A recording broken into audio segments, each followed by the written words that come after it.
play and call it work. MiniWarGaming's Warhammer 40k Battle Report. Hello there, Wargamers. Luka here from MiniWarGaming. And I'm Vito. Today we are playing more Warhammer 40k, so welcome. We are playing 1500 points. I am playing Astra Militarum, Catachan Jungle Fighters. And I'm going to be playing the Emperor's Children. With some Demons of Slanesh. Just a little small contingent. Just a little tinge. Piccolo. Little drop. Now, because I'm fighting chaos, we figured, why not do something chaotic? We'll do Maelstrom of War, something unpredictable. We've constructed our decks, we've put down our objectives, we're ready to play, and I will be running just a little bit of the new stuff out of the greater good as well, just to show off the capabilities of the new guard. So sit back, relax, and enjoy the show. Ooh, did I forget to mention that I'll be playing some Execution Force in this game? Minus the 4th Assassin because points were an issue. Now, let me go into some details. We got some good old-fashioned, like, late edition 40k nonsense going on here. I probably should have aligned all the books on the back there that I'm using. I'm using the Astra Militarum Codex. I'm using the Vigilus Defiant Supplement. I am using the Greater Good Psychic Awakening Supplement. And I will be using the White Dwarf for the Assassin. So I am playing this game with 4 books alone just to play my army. Now, if you wanted to throw in Chapter Approved, that's a 5th book. And the rule book. For 6 books. For good old 40k, but I figured I'd just show you the Astra Militarum book back there. And I'm playing the good old-fashioned Catachan Jungle Fighters at 1,500 points. Would like to note, I am, of course, running a brigade of guard. And the execution force here of assassins, though I don't get the command point. So the way the assassin detachment works, they use a vanguard detachment. You can just include 1 assassin in there. It's fine. You only need 1, 0 to 1 elite choice to fill that out. They don't need an HQ either, but if you bring 1 of every type of assassin, so 1 Vindicare, 1 Calexis, 1 Calidus, 1 Evisor, you actually get a command point. Now, being that they're 95 points each, I believe now, it's a little pricey to bring all 4 of them. In fact, that's, 380 points to bring all 4 of them. So yeah, not today. Couldn't afford that in this 1,500 point game. I wanted to show off the guard a little bit more. Since we're focusing on the assassins, I might as well let you know what I brought. On the right, a Vindicare. In the middle, Calidus. On the left, Evisor. They all specialize in a different aspect of assassination. The Calexis, the one I didn't bring in, is a master of or he just goes after psychers. And they don't like him. The Evisor, I'll be honest, I'm not too sure what he specializes in. He's got a pretty good gun and he's got pretty good close combat rules. He's kind of good at both and he's fast, guys. He's like crazy fast. Whereas the Calidus in the middle is great at taking out Xeno stuff. She takes away invulnerable saves, and she's generally good at killing characters in general. Even though she's got a weaker strength, she does have the capability of taking out bigger, tougher targets. And obviously on the right, we have the Vindicare, who specializes in long-range assassination with that nasty, nasty, nasty rifle of his. I guess if I had to quickly summarize it further, Vindicare, long-range assassin, like I said. Calidus wants to take out characters in melee, and the Evisor here wants to take out, I think, like, units of things instead. Like, he's good at taking out Space Marines, he's good at taking out, like, sure, he can take out characters, like the other ones, but I think he probably specializes more in mulching up units. Now, for the rest of the Guard Brigade, we're gonna start off with the HQs, which would be these 3. On the right, we have Colonel Ironhand Strachan. He'll be the Warlord, because he's freaking Strachan. Of course he's gonna be the Warlord. Nothing too fancy on him.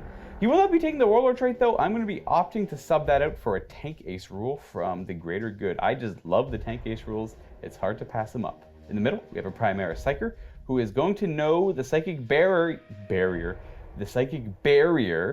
Psychic Power, which gives a unit +1 to its saving throw, which will be especially good for the Leman Russ Tank Commander or the Bullgrin. Now for my Leman Russ Tank Commander. He is going to have the Weapons Expert Tank Ace ability. Again, this is to, instead of taking a Warlord trait, you can take a Tank Ace ability and give it to one of your tanks. And the abilities they can take depend on what kind of tank it is. This is Leman Russ. They have the most options. I'll try out something with a super heavy in the future if you guys really want to see something like that. Feedback will always let me know what you guys want to see, so make sure you leave some comments down below. Now, Weapon Expert gives the turrets an extra AP. And speaking of turrets, that is the Hammer of Sunderance from Vigilus Defiant, the tank company special detachment that they can take. This is what this is. which is called the Emperor's Fist Tank Company. It gives me access to this relic, the Hammer of Sunderance, which is a battle cannon upgrade. It pretty much makes it flat 3 damage. And with the Weapon Expert Tank Ace ability, it makes it AP 3 now as well. So I'm gonna try and skew into that now. If he dies right away, can't really show that off, but it is what it is. He's gonna have some spawns and plasma cannons, as well as a las cannon hull-mounted weapon. Being the Emperor's Fist, I have access to a couple of stratagems that will help out this tank in particular if I so choose to use them. Now I have 15 command points, down to 14 because I brought this Vigilist detachment. The troops are basic. We have 6 squads of Catachan infantry. Now, Catachan regiment trait, if you're not familiar, is I get to reroll the type characteristic on my vehicles, which will only affect the Leman Russ in this list, which is the amount of shots they get if you're curious what type characteristic is. And I get +1 strength on my infantry, and my infantry have +1 leadership if they're near an officer. Whew! They're all identical as well. There's no heavy weapons, as you can see, and the sergeants just have chainswords and las pistols. My elite choices, I have a Ministorum Priest and an Astropath. The Astropath is going to do the Night Shroud psychic power. That is a -1 to hit psychic power. And then we got a lot of, well, not too many points, so shy of 300 in Bulgrin here.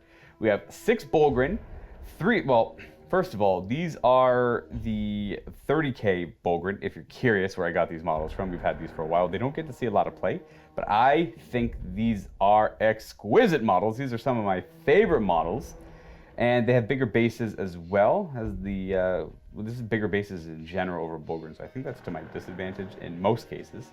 Now, what they're going to be loaded out with is their mauls, which is kind of obvious by their array of close combat weapons, but they have to take a brute shield or a slab shield.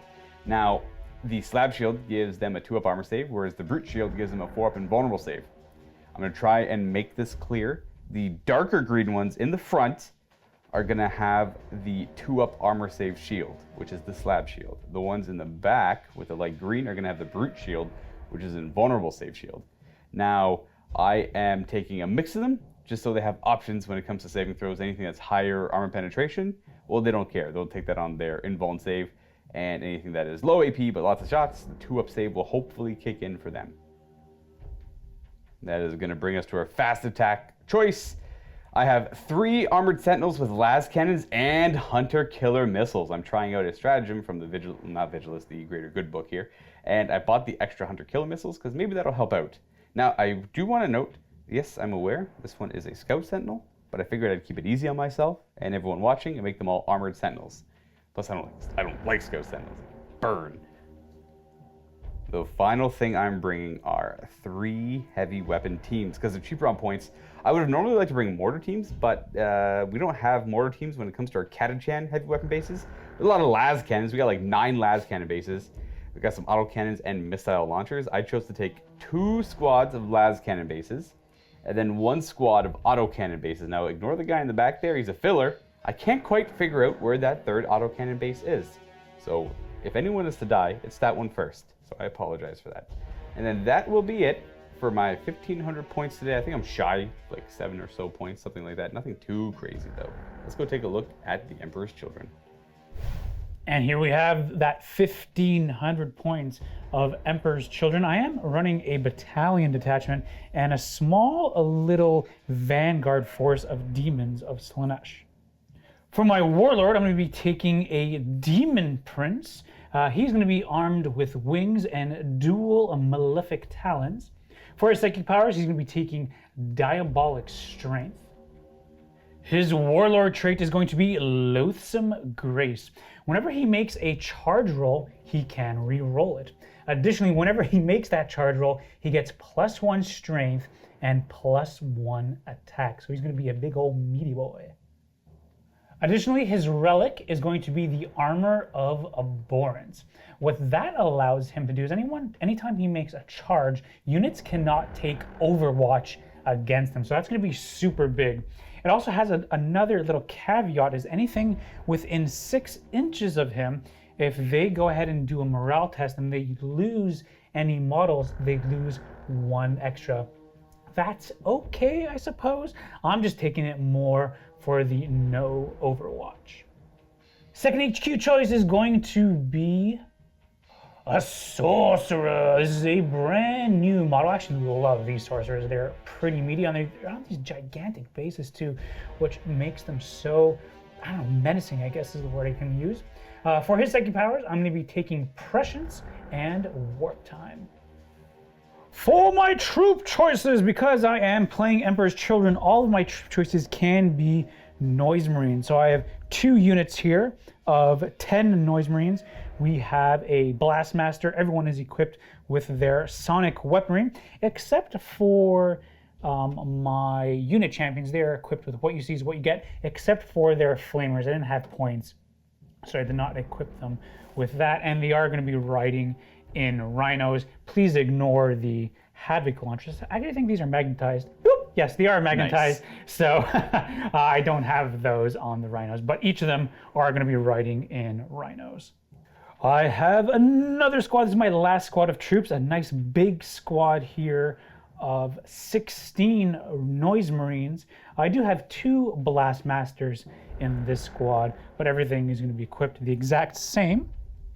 However, I'm going to be spending 2 command points for combat elixirs, and this is going to be straight out of Faith and Fury, Psychic Awakening. What combat elixirs allows me to do is for 2 command points, I can give either +1 strength, +1 attack, or +1 toughness, and that's going to be on this unit here of Noise Marines, going to making them to toughness 5. So they are going to be pretty resilient. In heavy support, I have a unit here of 5 Havocs. They all have their Reaper chain cannon, so I'm excited to see what they can do as they across the battlefield. And last but not least is going to be my Vanguard detachment of Demons of Slanesh. I have 3 units of 1 Fiend each, just to clock in. They're pretty cheap at 37 points each, and they have their Sporific Musk, which means that any unit within 1 inch of them cannot fall back unless they have the fly keyword. And then leading the force is going to be a Keeper of Secrets. It does have the Sinister's Hand and the big old sword equipped with it. And whew, this is going to be a big old meaty boy. And that is going to be 1,500 points of Emperor's Children with a little bit of Demons of Slash. Do you like watching these battle reports? Check out Luka and Josh playing Orcs versus the Death Corps of Krieg in the MiniWarGaming Vault. Click the link below for your free 7-day trial. Like Vito and I mentioned, we are playing Maelstrom of War. The exact mission is Disruptive Tactics. If you're not familiar with Maelstrom of War, the quick rundown is both Vito and I made a deck of 18 cards from the Tactical Objectives deck. Those are custom to our armies. We get to pick and choose after we see our opponent's army, and then we're ready to play the game. There are always 6 objectives on the table in Maelstrom of War. Now, Vito and I rolled off. He won. He chose to be attacker, which means I am the defender. I will be able to pick one of my deployment zones. You'll see that in a moment. Now, the way Disruptive Tactics works, normally in Maelstrom of War, the Echoes of War, you have a hand of 5 cards, and at the start of every turn, you pick 3 of those cards, or up to 3 of those cards, to be active tactical objectives you put on the table. Now, in Disruptive Tactics, before you choose the 3 cards from your hand, up to 3 cards from your hand, because you can only have so many active on the table, your opponent looks at the top 3 cards of your objective deck before you even know what they are. Well, I mean, they're revealed so you both see them. Your opponent looks at the top 3 cards of your deck. They're revealed to both you and your opponent, and they get to, excuse the terminology, fate seal. This is a thing from Magic. You get to look at the top 3 cards, and you get to put any one of them on the bottom and rearrange the remaining 2 in any order you want as the opponent. And then the player is forced to deal with whatever's kind of given to them. Now, there are stratagems available to Maelstrom of War games that let you, as the player, augment your deck as well. We'll get into those when we get into those. And that's it for Disruptive Tactics, is whoever has the most objectives scored at the end of the game through their tactical objectives. Some are worth 1, some are worth up to 6, right? And we have First Strike, Slay the Warlord, and Linebreaker. Vito and I are just about ready to throw down in this game, though I figured I'd audibly describe a little bit of my deployment for you. All my infantry are split up by their bases. I have all 6 on the table here. 1 here hidden behind line of sight, then 1 here protecting a lot of the characters as being right behind the Bulgrin, and then protecting more of my backline stuff. We have our 3rd squad here, again behind line of sight, 4th one, 5th one, and 6th one. Now starting from over here, we have our las cannon heavy weapon team on my far left flank, the auto cannon team with an armored sentinel, all around objective number 6 with some infantry. We have the Bolgrin out front and center, supported by the Astropath, the Primera Psyker, and the Ministorm Priest.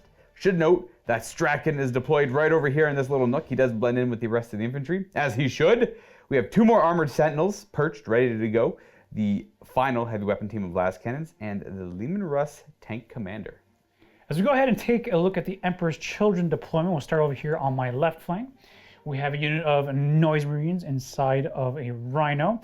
Then we have a Fiend. Right in the middle, we have that big blob of 16 Noise Marines with my Warlord Demon Prince and the Sorcerer. In the middle to right, we have the big old Keeper of Secrets with the Havocs right behind.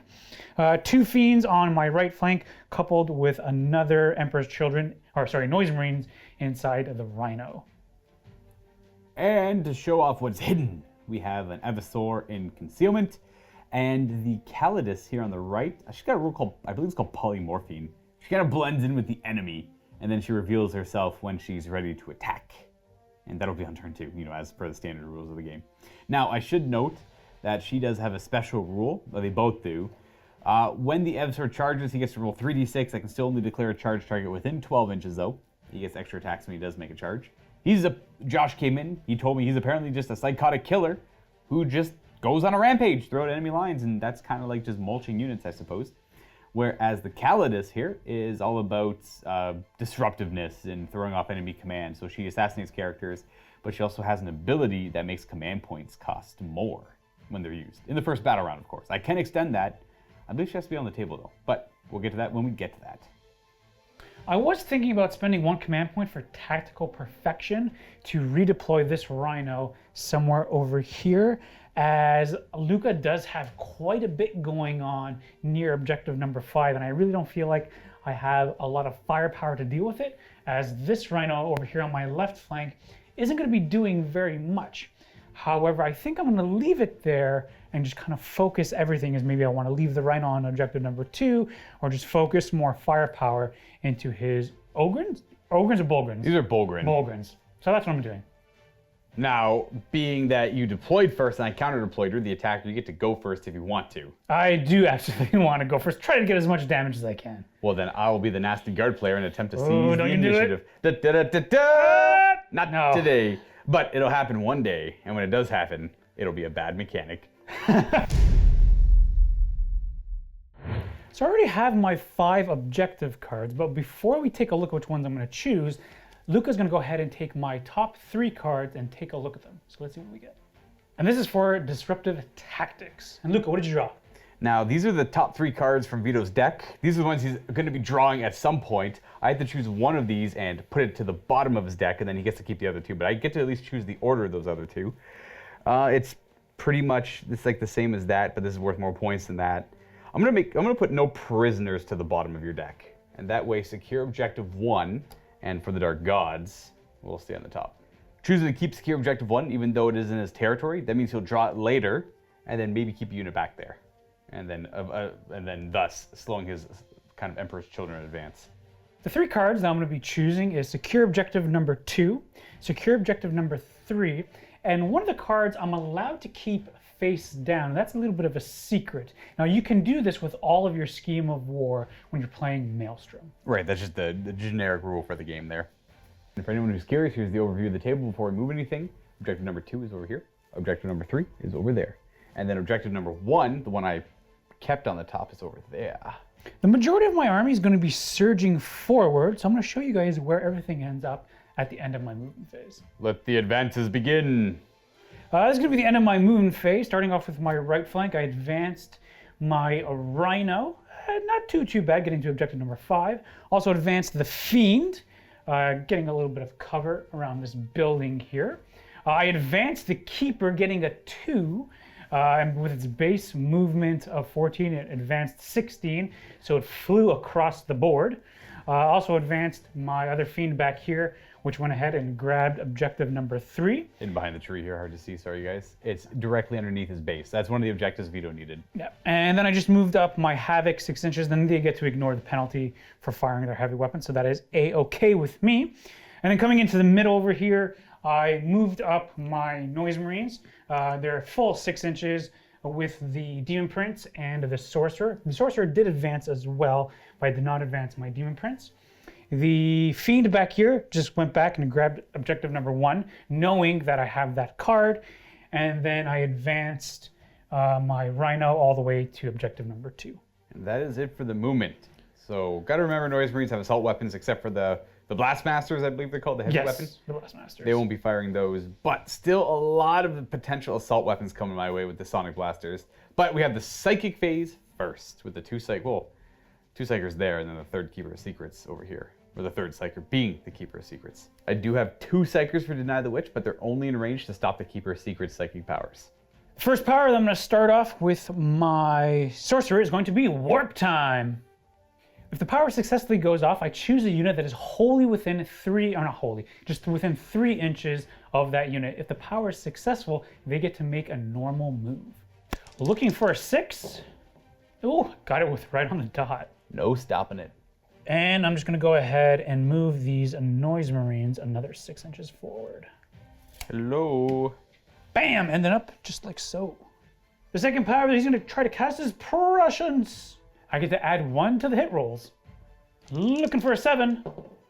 Of course, Perils. Got it, but it perils. So D3 mortal wounds on the Sorcerer. You'll take 3. Naturally. You'll have 1 remaining wound. And I assume they're going to be +1 to hit. They are. That is both with shooting and close combat attacks. Oh, he's blowing out his mind. I think I'm going to hold off on my Demon Prince for now. He doesn't really need to cast Diabolic Strength on himself. Which means we're going to go to the Keeper of Secrets, who will cast Delightful Agonies. If the power goes off, he essentially has a 6-up Feel No Pain or a 6-up to Ignore Wounds. Looking for a 5. And that is a 6. May as well throw my Astropath at that and try and stop it with a 7. We get a 10, all right. The Astropath, the rule the Astropath has, if anyone's curious, I don't really see him a lot. He's a cheap Psyker, but I can't cast Smite effectively with him. I can only throw 1d6 at Smite. Everything else, normal Psychic rules.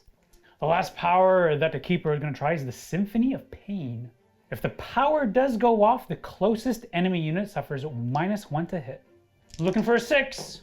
And we got a 6. I will try and stop that with my, sorry, little glare there. It's a 6 with the Primaris Psyker. And we stop with a 7. All right, so Keeper gets no Psychic powers off. We deny the Witch. So going into the shooting phase now, I'm going to start with my Havocs, who don't really have any good targets. So I guess we'll just shoot at the maximum range, which goes into the Bulgrins. Oh, yeah. Because I cannot fire into your... They're too far? Yeah, they're way too far. So I can really only fire... It's pretty much like these 2 that you can actually range on? Gotcha. Yeah. And then this one Bulgrin here is giving the entire unit line of sight. So it's only 32 shots, folks. In response to that shooting, we're going to spend 1 command point on Take Cover. Now this got heavily errated to only affect Astra Militarum infantry, and it only adds 1 to their armor saving throw, not to all saving throws. It was understandably errated because it was too overpowered before. Anyways, 1 command point. They have a technically 1-up armor save on the brute shields, or no, slab shields on the green ones. Sorry, dark green ones. I'm going to keep saying green ones. I'll try and clarify which ones I mean. So we hit on 3s. Oh yeah, here we go, lots of shots. Again, 8 shots per gun. These are heavy bolters with 8 shots, guys. Or lower range too. Forced wound! Jeez, why wouldn't you use Veterans of the Long War or something, Vito? I'm saving for something else. Okay, that's fair. 15 wounding hits. Now these are armor penetration 1. My 2-up goes to a 3-up because of Take Cover and back to a 2-up. I take 2 damage. Oh, 3 damage. That will kill one. But is that worth re-rolling just to keep a model alive? I will use a command point reroll. There's bigger things at play here where I don't feel like losing a Bulgrin quite yet. Though I could always fail. Aha! Good old command point reroll. Dead Bulgrin. But we're not going to lose the Bonehead, whom is right there. So we're going to opt to lose you, I suppose. So now what we are going to do is with my big squad of Noise Marines, they're going to be firing into the Bulgrins, but I'm going to be splitting up some shots. They're going to go into the squad behind that guardsman squad. I want to kind of chew through them up a little bit as well. You want first strike, essentially. Essentially. Now I'm going to spend 1 command point for Veterans of the Long War, which will give me +1 to wound. And then I'm also going to be spending 1 command point for excruciating frequencies, which gives +1 strength to all, or excuse me, +1 strength and +1 damage to all of their noise weaponry. And yeah, they also get +1 strength to that as well. It'd be a shame if there's a little bit of reign of confusion going on. My Calidus assassin is currently disguised in his ranks, and every time Vito goes to use a command point or goes to use a stratagem, I roll a d6 on a 4 or more. That stratagem's cost is increased by 1, and that lasts for the entire first battle round. I can then spend command points to make it last longer in the game as well. So gonna roll for Veterans of the Long War now. It costs 1 command point, might cost 2. It does not. Okay. So Veterans only cost 1, And then excruciating frequencies costs 1. It only costs 1? It only costs 1 to give me +1 strength and damage 2. It costs 2. Oh, okay, so 3. So now how do you want to split this fire up? The Blastmasters will definitely go into the Bulgrins, I imagine, because they have Prescience, may as well. So they'll still be hitting on 3s. Everyone else is hitting on 2s. You know what? I think I'm gonna fire 5 of them into your. So 5 Noise Marines into my guard squad, and then the rest of the shots in the Bulgrin. Yeah. Okay. So if anyone's curious on the numbers, 5 Sonic Blasters, or the Sonic Guns, are gonna go into the infantry squad. 8 will go into the Bulgrin. The sergeant there's got a bolt gun because he couldn't afford a Sonic Blaster. That's going to go into the Bulgrin as well. And then the Master Blasters, the Blast Masters, the heavy weapons will also be going into the Bulgrin. So they have 3 shots apiece with their Sonic weaponry, hitting on 2s and re-rolling the 1s because of the Demon Brains. There's one more 1 there. Oh, there is.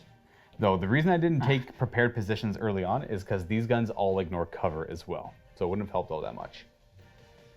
These are going to be +1 strength, so strength 5, and getting +1 to wounds, looking for 2s to wound. 2s to wound. We would like to see a lot of 1s. We got few. 3. Oh, yeah, 3. So that's 5, 10, 11. So for Vito to kill the squad completely, all I have to do is make 2 saves, and I can negate that. So I set my 5 up because they don't have any AP on them. I do make 2. The squad's still alive with 1 wound. Wait, 3, 6, yeah, 9. I think it's probably most appropriate to leave the sergeant alive, I suppose. So goodbye, squad. We'll do the 2 Blastmasters, heavy D3. Not bad, 4 shots. Looking for 3s to hit. They moved, but they have prescience, so they all hit.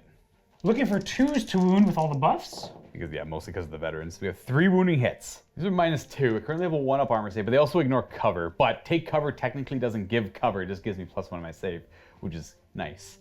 I'm gonna do these as 3-up saves, or I can do 4-up invulns. Do 1 at a time, 3-up armor saves on my Bulgrin, the ones with the slab shields. Dang it! Oh, I'm not getting good rolls on these guys so far. Okay, so that's D3 +1 damage. So as long as you roll a 3 or more, I'm dead. Or he's dead. Okay, so that is gonna be exactly 3 damage, which kills that Bulgrin. I still have 2 more saves to make. I don't wanna lose my Bonehead, so I'm gonna do these 4-up invulns. Okay, make both of them. So you die from the 1 shot. The bolt gun. Which doesn't get anything. Oh, it gets +1 wound. 4 to wound. And then that's a fail. And then the other Sonic weaponry on 2s. The bonuses. Looking for 3s to wound. I have 15 saves here to make. I have to do these 2 at a time because I want to put him on my Bonehead. He's got a 2-up save. Yeah. Because these are 2 damage each, if I fail both saves in one go, he would technically die. So I gotta be careful. So he's still good so far because he's got the 1-up. Or he's got the 2-up technically. No rerolling, he takes 2 damage, he's got 1 wound left. Now I have to do 1 at a time. Here we go, try and bear with me. If I lose my Bonehead, I lose my Bonehead. Dang, that's a lot of 1s coming up. Now these are 3-ups. And that kills another one. So Bonehead dies plus a normal guy. And they're 3-ups because they have take cover on. Lose Bonehead, Juke. And that is that squad done firing. They fired over there with the Havocs, the vehicles, everything else advanced, so no more firing. No first strike yet, but we do have some charges. I assume the Keeper wants to charge. Yeah, because he is a character, he can advance and charge because he has a 6-inch aura within himself. The locus of finesse. I think it's swiftness? Yeah. Oh, that probably makes sense too. That's just the demon rule. All right, now where are the charge targets for the Keeper a secret's gonna be? We're definitely gonna charge your Bulgrin squad. Here. We'll charge that 1 guardsman as well. Better believe he'll overwatch. And you know what? We'll charge. Like all the characters too. Is he an astropath?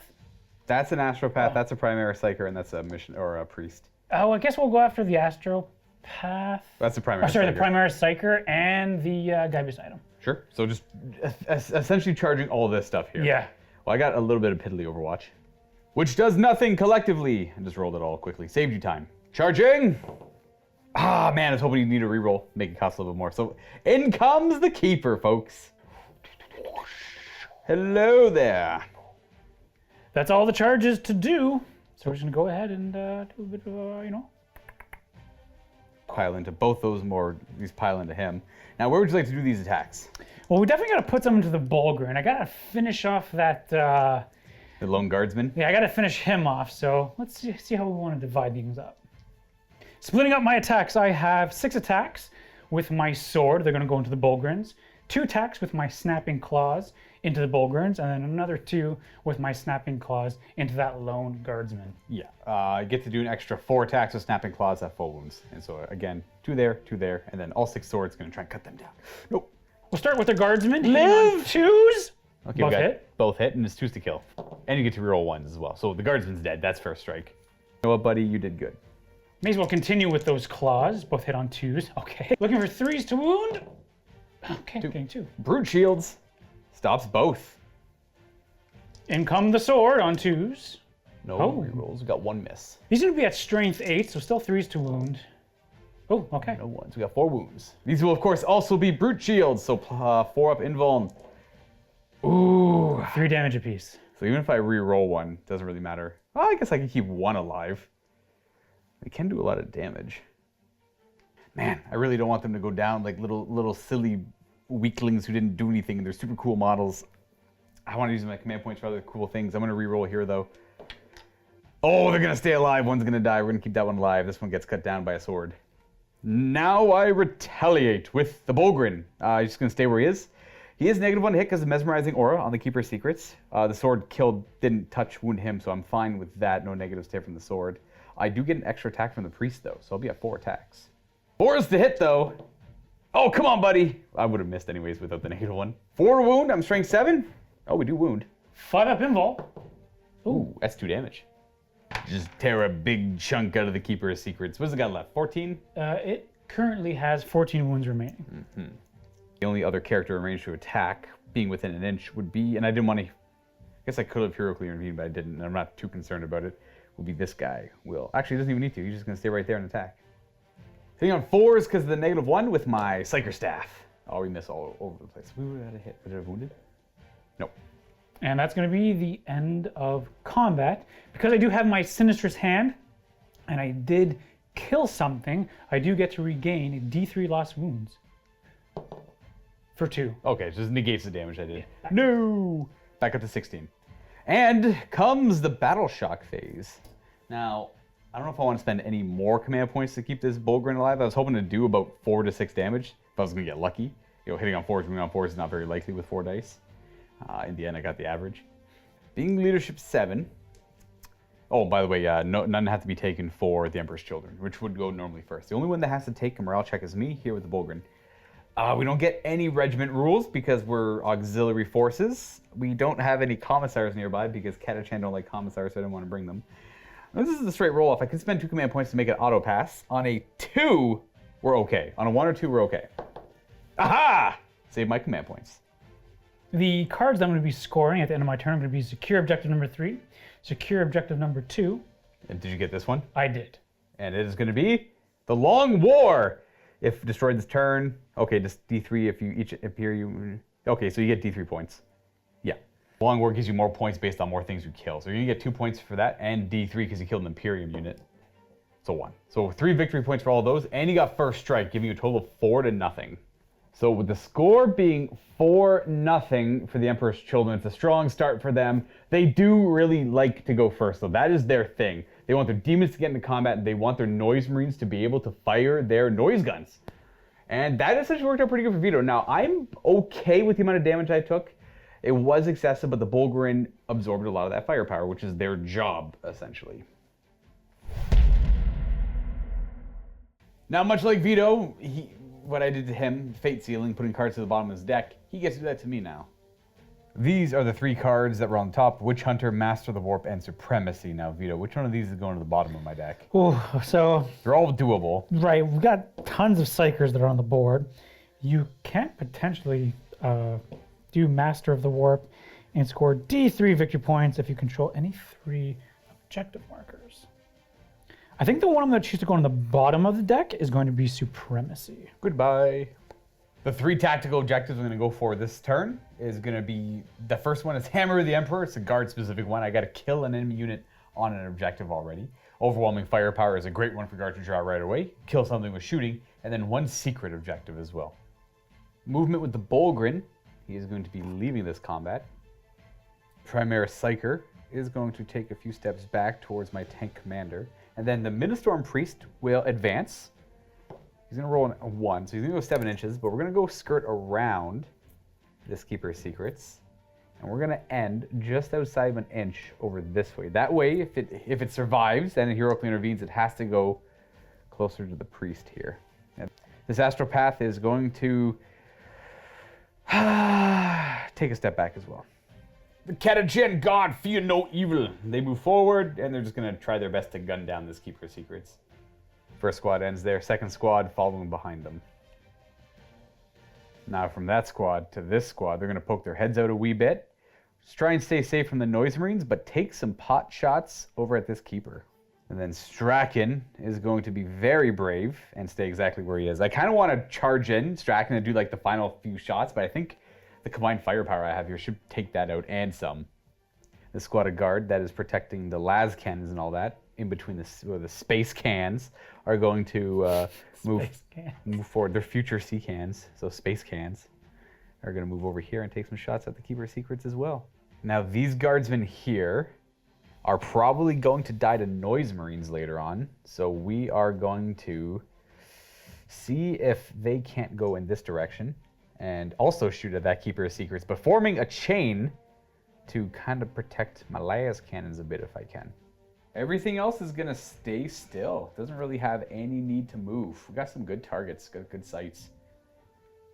On to the Psychic phase, now that movement is complete. It's a tough call. I have potentially a couple smites, but the Astropath has a harder time smiting. This guy could smite over here, you know. I think I'm going to go ahead and cast Night Shroud with the Astropath, though. I target one of my Astra Militarum units within 12 inches, and they get -1 to hit. We are going to get the power on a 6. We get it with an 11. Oh my. I may as well try to stop it with the Keeper. Looking for double 6. Not that. Okay. That is going to go on my tank commander, giving it -1 to hit. And the Primaris Psyker will cast Psychic Barrier. This targets one of my Astra Militarum units within 12 as well, but it gives them +1 to their saving throw. This also goes off on a 6. An 8. I'll try to stop that with the Keeper. Oh, Nope. no. That will also go on the tank commander, giving it -1 to hit and +1 to its saving throw.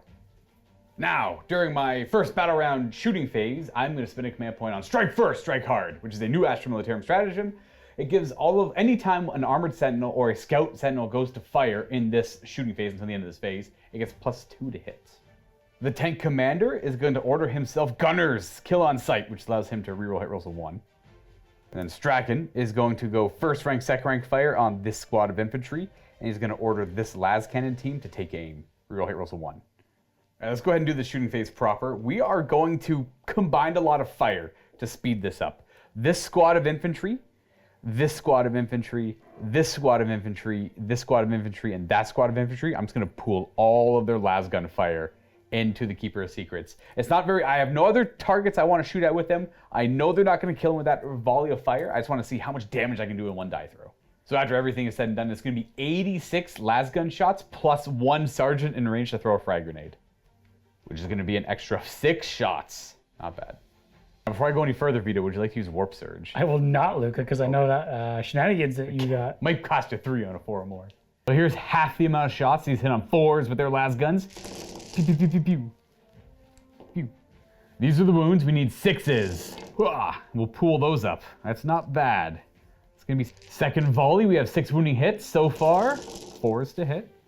6s to wound. So we got 4 this time. 10 wounds for a 5-up invulnerable, which puts the Keeper down after all that to 11 wounds remaining. This las cannon team behind Strachan is going to fire everything, concentrating their fire into the Keeper of Secrets, and we're going to spend a command point. This is concentrated fire. It works for heavy weapon teams. They have to put all of their shots into one target, and if they do so, the heavy weapons in that unit, so the las cannons, get +1 to hit and wound. We're gonna do the las guns. They're all rapid firing, so these hit on 4s. Not a bad start. These wound on 6s. Now these don't get +1 to wound. It's only the heavy weapons. 5 up to ignore that las gun.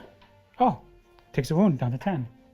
3 las cannons on 3s, rerolling 1s because they take aim. So far, concentrated fire has made all those hit.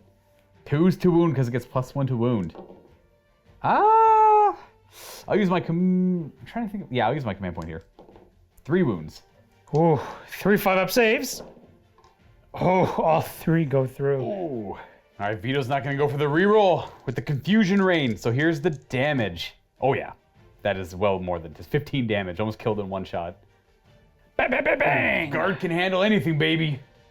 We're going to try our luck at dealing with this Fiend of Slanesh hiding behind a tree on top of an objective so mischievously. The Armored Sentinel is going to fire both its Hunter-Killer Missile and its las cannon. Now, because of Strike First, Strike Hard, it gets +2 to hit on both of them. So we're hitting on 2s with the las cannon. Oh! And the Hunter-Killer Missile. I paid points for you. Please hit. Yay! Strength 8. 2 to wound. Oh, 6. 5 up invul. Oh, and I made it with a 6. Crap.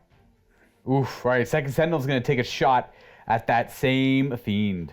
We're going to fire the Hunter-Killer Missile as well. So we'll start with that. Hitting on a 2. Oh, 1. No, I paid for you. And the las cannon hits. But does it wound? Yes. 5 up. Oh, it goes through. D6 damage.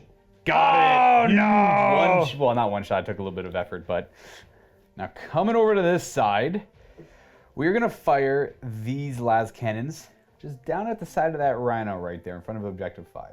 We'll fire the 3 las guns as well, because why not? They all miss. That was just me getting the bad out of the dice. So these are the actual las cannons, which also only hit once. Sometimes it's all you need. Yeah. Good old guard. We wound on a... Nope, not that.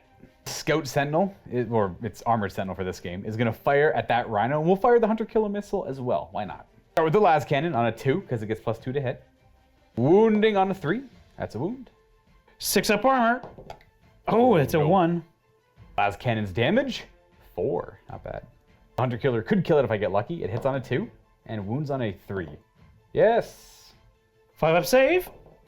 Oh, okay. Need to roll 6 to pop it. No, 1, that's the opposite. No reroll, so 1 damage. 5 wounds remaining. The autocannon heavy weapon team are going to fire to the left into that rhino, and we'll start with las guns. Because why not? They hit on 4s. Okay, got them out of the way. And it's 2 shots per autocannon on 4s. Oh, accuracy.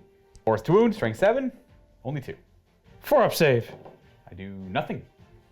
Couple things left to fire: Vindicare Assassin and Lehman Russ Tank Commander. We'll deal with the Vindicare at the end. These are the most fun. Okay, we are going to turn the gun sideways. We're going to fire the battle cannon at the Havocs. And we're going to fire, I guess, the las cannon at them as well. But the Sponson plasma cannons are going to go into the Noise Marines.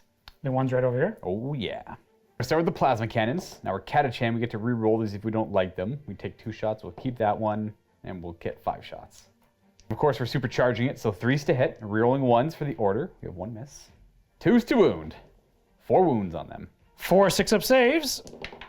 Oh, I save 1 of them, so 3 will die. So that is going to be 1, 2, and 3 that die. Now, Noise Marines have a special rule called Music of the Apocalypse. When any Noise Marine dies, they get to fire immediately at the end of the shooting phase at whatever they want. Correction, not at the end of the phase, but after the unit has made all of its attacks. So Luka technically still has to finish firing with the tank commander. Here's the las cannon. 3 to hit, rerolling any 1s, and a 3 to wound the Havoc. Oh, T5 helped him. Now the Hammer of Sunderance, the Relic Battle Cannon. Rolling twice because I moved less than half, so I get to fire it twice. That's 11 shots, everyone. 3s to hit, rolling 1s because of the order. 3s to wound because you're T5. This is where it could be big. Okay, it's still a good roll. I need to make some 6s over here or the squad is dead. Oh, I made 2 of them. Oh, are you kidding me? It's huge. And it's AP 3 on the turret because he's a tank ace that's a weapon expert, making the battle cannon strength 8, AP 3, 3 damage a shot. Oh, ow, ow, ow, ow, ow, ow, ow. Now I'm gonna go ahead and fire with Music of the Apocalypse. They get to fire with all of their weapons, not all of their weapons, but one of their weapons at all the shots that they get. So 3 shots per guy, hitting on 2s because of prescience, re-rolling the 1s because of the demon prints. So they all hit. And sorry, I should have been a little bit more specific. They are going to be declaring this unit right over here. Looking for 3s to wound. 5 up saves. There's 7 wounds. I pass 4 of them. I lose 3 guard. We're going to go ahead and lose the 3 guys in the back because they're going to rush forward anyways. Now the Vindicare Assassin readies his Exodus rifle. He's going to fire down the table at that sorcerer with 1 wound remaining who suffered a perils earlier. Now Vindicare hits on a 2. Whew. And he always wounds infantry on a 2. Oh, that's D6 damage. I won't need it here. It's AP 3, ignores cover, and no invulnerable saves.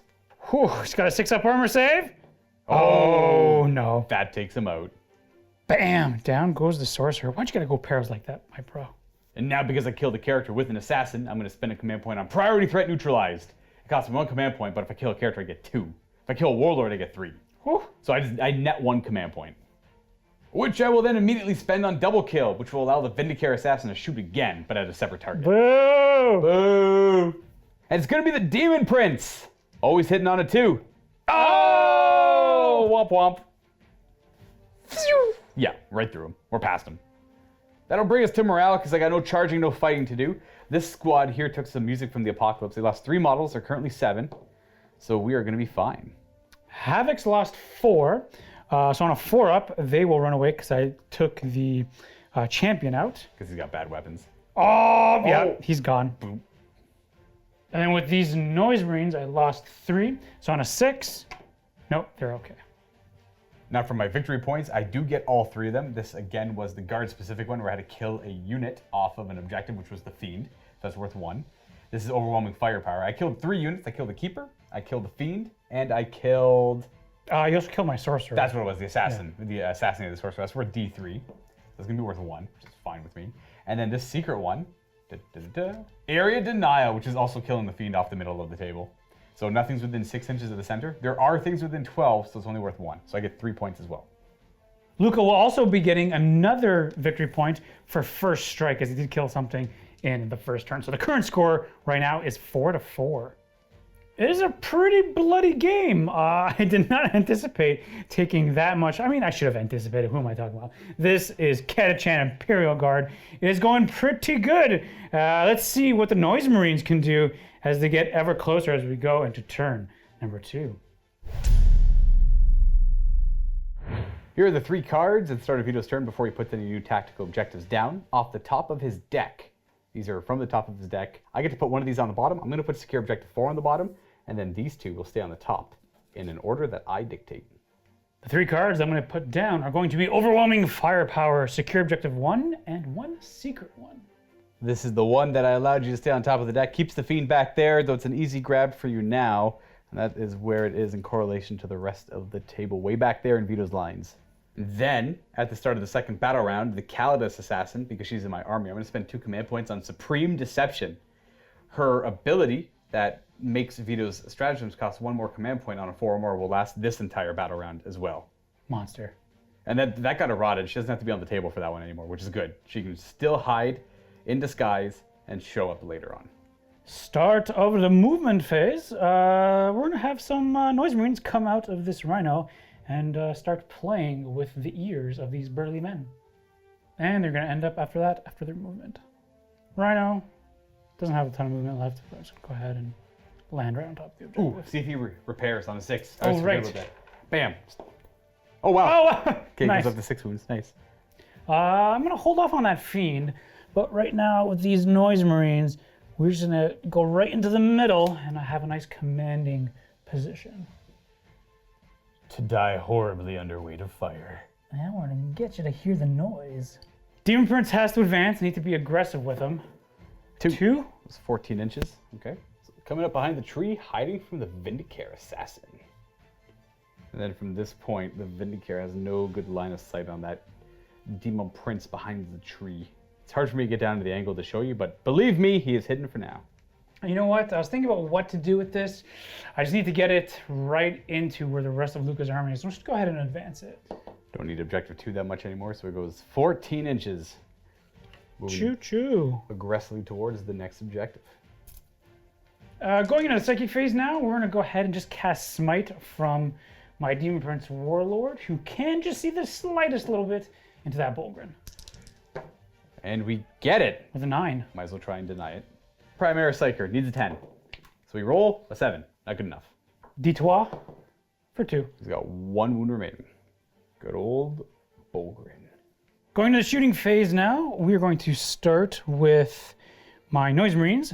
Everything is going to go into this squad of Catachan, except for my Blast Master is going to use his varied frequency into the unit of heavy weapon teams. It's Assault D6 for the varied frequency for 3 shots. Hitting on 3s. Looking for 3s to wound. 1. 6 up armor. We take a damage. Put that on the front team.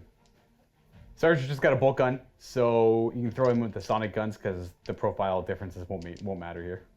So it's gonna be 2 shots instead of 1 because it's rapid firing, and then 3 shots from the rest of the sonic blasters. 26 shots, hitting on 3s. Ooh, and 3s to wound. 12 saves of 5 up. Not bad, you know, boys. Making 5 of them there. So that's 7 that die, or 8 that die. Did I roll too many dice? No, it's 7. Of this squad, I'll have 3 remaining. This is gonna be, we'll just say you 3.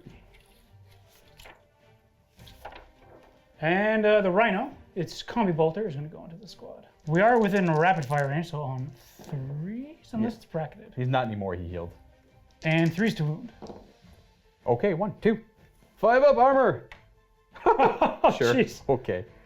So last to shoot is going to be this a large squad of Noise Marines. I'm going to spend 1 command point on Veterans of the Long War, giving them +1 to wound. Luka, do you do your shenanigans? Ooh, maybe on a 4 or more, it costs 2. Reign of Confusion. It does cost 2. That's eaten up 2 of Vito. It's probably the most successful it's ever been. And again, I spent 2 command points at the start of the battle round for Master of Deception to make this last this battle round as well. I think I'm going to be a little bit greedy. Time for some greed. I know. This I think might cost me the game. But I'm going to do... Famous last words. I know, right? I think I'm going to do 5 Noise Marines plus a Blast Master with varied frequency into this back squad of Guardsmen. Okay. Another Blast Master with his single shot into him. Or it's D3 shots. Yes, D3 the heavy shots. shot, yeah. And then everybody else into that front squad. This is such a bad idea. What we're obviously trying to go for is overwhelming firepower for D3 victory points. If you kill one of my things, it's worth 1. Failing to kill that unit over there makes this a little bit more difficult. They have to kill this squad completely, that squad completely, and that squad completely. Now, a consolation prize is as long as you kill one of them, it's still a victory point. Do the single Blast Master into the Ogren first, or Bulgrin. Oh, you're right. So for heavy D3. 1. The downside is they moved.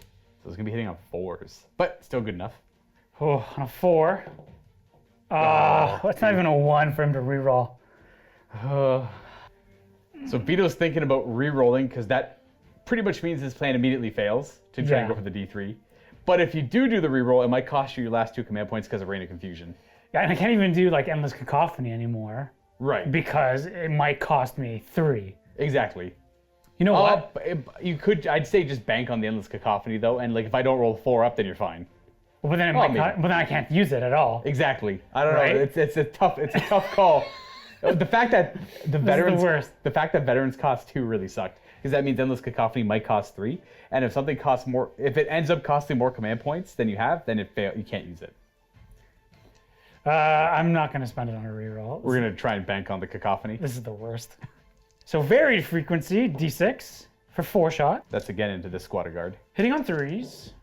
Okay. These are assault weapons. This one is an assault weapon, so it does hit on 3s. Looking for 2s to wound because of veterans. Okay, getting only 2. 6 ups. Saves neither, so 2 die. Go you and you. And now for all the sonic weapons, hitting on 3s. We're rolling any 1s. Come on, 2s. 2s, Vito's favorite die roll. Now these are the 5 Noise Marines firing. And looking for 2s to wound. Come on. And then there's a 1. 5 ups. I think I gotta make 3 of these. I will make 4. Oh, jeez. Squad's gonna live 5, 6 wounds taken. So it's gonna be 1, 2, 3, 4.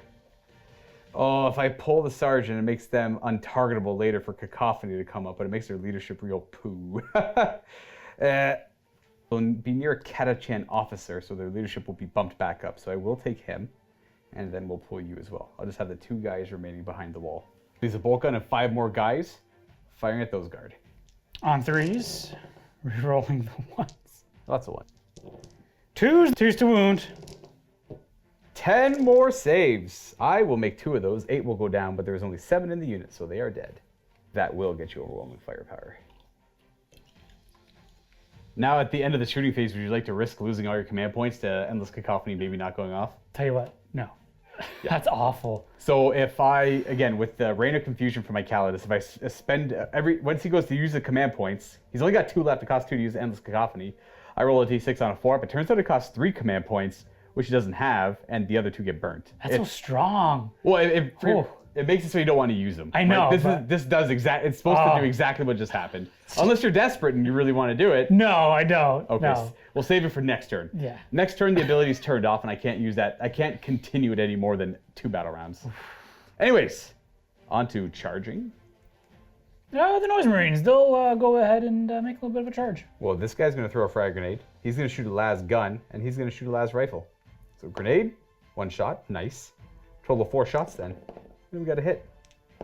And a wound. Oh, nice. 3 up. Oh, you're good.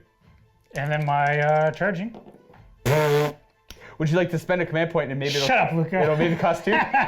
Well, that will finish the charge phase. No fighting to do or to speak of. So we have come to morale, where Vito doesn't have to take any, but I do owe Vito a couple. First of all, this squad here, leadership 7, they lost 8. So I'm pretty sure they're running away. D6 plus 1 run. Yeah, so 3 run away. Bloop, there's only 2 there. I should note, they were leadership, actually they're leadership 7. They're leadership 7, they lost their sergeant, but they were near a Catachan officer, which is the tank commander, which gives them plus 1 leadership, which will bring us to this squad that ate some noise guns. They are leadership currently 7 because they're sergeant, no officers nearby. I lost 7, so D6 run. That is the sergeant and his squad. Goodbye, boys. Catachan, fear some things. All right, you definitely got overwhelming firepower. That was worth the command points. Yep.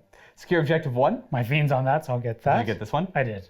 Ooh, and it's going to be Supremacy for D3. I figured that was it. I caught Vito counting the objectives he was standing on.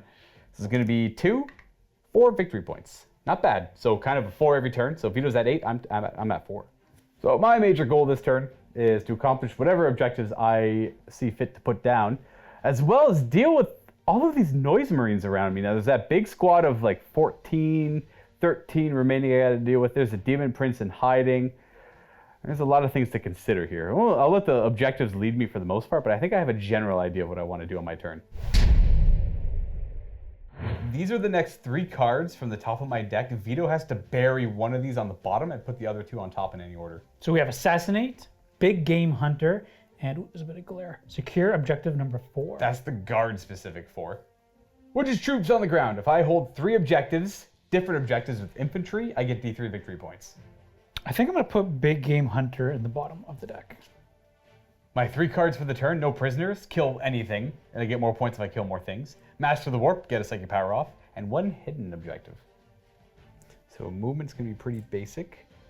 These guys are going to come out of the sea cans and start shooting at Emperor's Children. They will go ahead and end like that on top of the space can. And these guys are going to stay in still, but they're going to turn because it looks cooler and they're going to shoot in the right direction. Bulgrin is going to move 6 to there. The priest will advance. He'll go 9. So he's going to go 6 to there, and then he's going to tuck into this little nook. These guards are coming out of the woodwork, coming over from behind the bush, and they're going to stand about here. We are then going to move Strachan a wee bit to there. Primary Psyker is going to move forward to be able to smite the Noise Marines, and then the Astropath is already within 18 to smite. Now the Evisor Assassin was hiding in the space can the whole time, the Psychotic Killer. He pops out from concealment and shows up more than 9 away from these 2 units. Now for the Calidus Assassin, she has polymorphine. She kind of reveals where she was on the battlefield the whole time. It doesn't have to be more than 9 away. It's actually 3 inches plus D6 away. Or like a lower the better the roll. So we got a 2. She only has to be more than 5 away from an enemy. And she is going to be hiding right there. Not too sure what I want to do with her yet. Psychic Phase onto Smite with the Astropath, which will be hitting the Noise Marines. Though he can only ever roll 1d6 on Smites, he fails. Primary Psyker here will attempt Smite, needing a 6. Got it. May as well try to stop that with my Demon Prince. You do. All right, It's an no 8. Psykers. Order time! Tank Commander, reroll hit rolls a 1 on himself, Gunner's kill on sight. Strachan is within 6 inches of the las cannon team, so we'll tell them to take aim. And then he's going to tell this squad of infantry to do first rank fire, second rank fire. Now for the actual shooting, the Vindicator Assassin doesn't have any great targets. They can shoot at a Rhino or the Fiend in the back. We're going to go ahead and take some shots at that Fiend in the back just to kill something for no prisoners. I mean, assuming we can kill it. It hits on a 2. Good enough.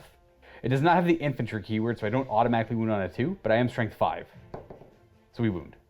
AP 3, no invulnerable save, so it's just flat D, it's just straight D3 damage. So it does 2. It's got 4 wounds. He's got a rule called headshot. So if I don't kill the model, I keep rolling D6. If I roll a 3 up, it's a mortal wound, and then a 4 up, it's a mortal wound, a 5 up, it's a mortal wound, and then a 6 up, it's a mortal wound. So he's got 2 wounds remaining. Ooh, I'll command point it because I don't care.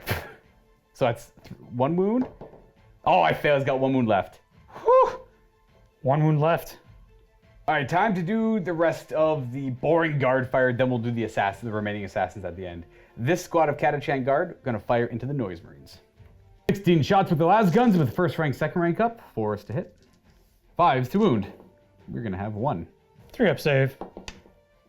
Made it. The Lehman Russ tank commander will fire everything into those Noise Marines to try and get them off the table. Start with the plasma cannons.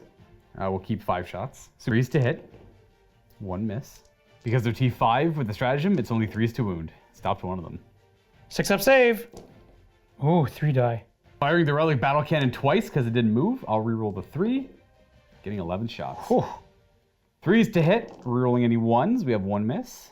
And again, 3s to wound because making them T5 is a big deal. In this case, I didn't get any 2s, but I got a bunch of 1s. These are also at -3, so 6s. I make 1 of them. 6 more go down. That's 9. Oof. We got the las cannon. Hits on a 3. Wounds on a 5. Got him. So that really hurt. So, wow, 10 guys dead. I think that leaves me with 3 left. I think for sure I'm going to take a Blast Master out, so I can maybe do a pitiless shot against this Ogren, or Bulgrin. You know, I'll take the second Blast Master out as well, and then I'll just start taking guys. So we're going to go ahead and pull 8 regular Noise Marines, leaving the 2 and the Sergeant. That means we have Music of the Apocalypse, starting with the Blast Masters, heavy 2d3. Whew, okay, I'll take 4 shots. Now, with the heavy weapon movement, or the rule, it states that in the preceding movement phase, so I still have the -1. So he's going to be hitting on 4s. Okay, I'll take 3 hits. Yeah. Looking for 3s to wound. Getting 2. 4 up invuln and save, got the brute shield. Dead. Got him. Yeah, for D3, boom, he is gone. And then the ones that died, their sonic weapons are going to go into these Catachans. Looking for 3s to hit, re-rolling the 1s because the Demon Prince was nearby at the time of their demise. Looking for 3s to wound. 14 armor saves. We save, that was a 6. These ones here, so that is 5, 9 dead. There's going to be 1 guy remaining. We're going to keep the guy out front to protect Strachan. This heavy weapon team that has take aim on them is going to fire down the table at the Fiend because they don't really have any better targets. 4s to hit. Rerolling 1s because of take aim. Okay, well they tried. Hey Sentinels, your turn. Attempting with las cannons. We'll start with this one over here, hitting on a 4. Okay, and a wound. Nice. 5 up pinball, you can do it, buddy. Yeah, with a 6. Okay. And the second one, hitting on a 4. Hits. Oh, I've already used my reroll too. Well then. I know we said we'd do the Calidus Assassin last, but she has no real targets now but the Demon Prince. We're going to fire her weapon at the Demon Prince. Got an odd rule. It doesn't really have a strength or amount of attack. I do 1 shot, and if I roll these 3 dice equal to or better than your leadership, you take D3 mortal wounds. So that's a 9, and it does not work. Leadership 10. Now we come to these guns. We're going to go ahead and use concentrated firepower on this squad of las cannons.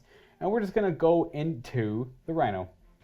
We have to fire the las guns as well, so we're going to fire them first to hit on 4s, wound on 6s. They don't get the bonus plus to hit and wound, but we do have a wound. 3 up. No, make it. Now concentrated firepower comes into play. These hit on 3s now. Nice, it matters. And 2s to wound. 2 wounds. 6 up save. Oh, I make one of them. Don't do it, Luka. D6. Oh, for 2. What would the other have been? No, it doesn't matter. It's 2 damage. Ooh, Rhino goes down to 4 wounds remaining. All the las guns here, plus the las pistol, into the noise marines. Ooh, look at all those hard bodies. Luka, no hard body. I was doing math. I was trying to remember how many shots they had. They do have hard bodies and hard biceps. Probably What was that? probably harder triceps. Oh, 'Cause but- you can see how big their arms are, right? You know that's the The tricep. tricep is always the biggest part. Right. Yeah. 4s to hit. 5s to wound. 1. Such wonderful music with a 3 up. Oh, and I made it. No wonderful music yet. And Zenai fires the autocannons into them next. Firing the autocannons first to hit on 4s. Oh, having 7, 3s to wound. 1 wound. Save of the 4 up. Oh, and I make that 2 with that vest. Las guns. Hitting on 4s and 5s. 1 wounding hit with a las gun. Trays. Oh, and I make that 2. Then we'll go ahead and fire this Sentinel. I guess we'll fire it into the Rhino because I feel like getting a little more, it's not value, but I want my last cannon to shoot a vehicle. 4 to hit. 3. Yeah. 6 up. Oh, it's a 2. Need a 4 more. Oh, it's a 1. Womp womp. You keep firing into the space container. The space can. Get an Executioner pistol. He's going to fire into the Noise Marines. This has 4 shots, hitting on 2s. Bloop. Nice. 4s to wound at strength 4, but I get to reroll failed wound rolls against infantry, and that's what they are. We get 1 more wound. These would be at -1, which gives me a 4 up save. Oh, 2 go down. So 2 of them will go down. We'll have these 2. And then that's going to make Music of the Apocalypse. We're just going to fire into your infantry squads on 3s. 3s to wound. 5 up save. We lose 2 of them. We're going to just lose you 2 up there. Okay, so that's it for shooting. We're going to go ahead with the Evisor, or the Evisor Assassin. He's going to charge the Noise Marines. All right, got some Overwatch. We'll do the heavy 2d3, single frequency for 5 shots. 6s. 1. Looking for a 2 to wound. Oh, and we got him. Lightning reflexes, 4 up invuln. We're good. And then 20 shots on 6s. 4s to wound. A ludicrous amount of hits. We take 2 damage. He's gonna have 4 wounds remaining, and then he's gonna charge. But he's got a rule called Friend Zone. Friends on. When he charges, he gets to roll 3d6 instead of 2d6. Poor guy, he's always in the friend zone. He's always in the friend zone. We used to show a 9 on 3 dice. Oh no! That's a command point reroll. There we go. And with that, rush to it there. And he'll go between 2 of them. These Catachan aren't going to let him go in alone. They're going to attempt to charge, but they're going to fail. And then the Calidus Assassin. This is where it's a pretty questionable maneuver on my end, but I'm going to do it because it's fun anyways. Charging the Demon Prince. No Overwatch, and we make it. Because of polymorphine, we were only 5 inches away. So we are just going to boop. We will, of course, go first with the Calidus into the Demon Prince. For Face Sword, I'm going to put all 5 of her attacks in the Face Sword, then I'll get 1 free Poison Blade attack afterwards. She hits on 2s. Then 5s to wound. Oh, there's a lot of 1s. We got 1 wound. No invul, so 6 up. Ooh. 2 damage, which brings me to 6 wounds remaining. And then every time she fights, she gets to make 1 extra poison attack. She hits on a 2, wounds on a 2. As long as it's not a vehicle. AP1, 4 up save. Oh, and I make it. You're good. And with the Emperor's Children Legion trait, they always get to fight first, even if they're charged. So it kind of reverts back to Age of Sigmar, where it's you go, I go. So they're going to go ahead and try to fight the assassin.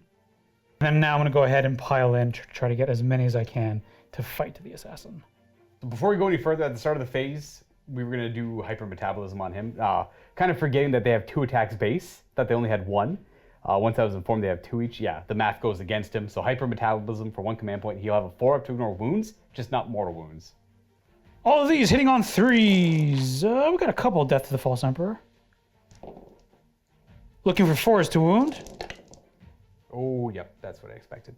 About 1 more than I expected. That's kind of scary. 4 up, lightning reflex. Oh no! He's gonna die like a chump. Unless we roll hot for hypermetabolism. We got 1. Ooh, okay, you know what? Oh no, Luka. He's dead unless I reroll.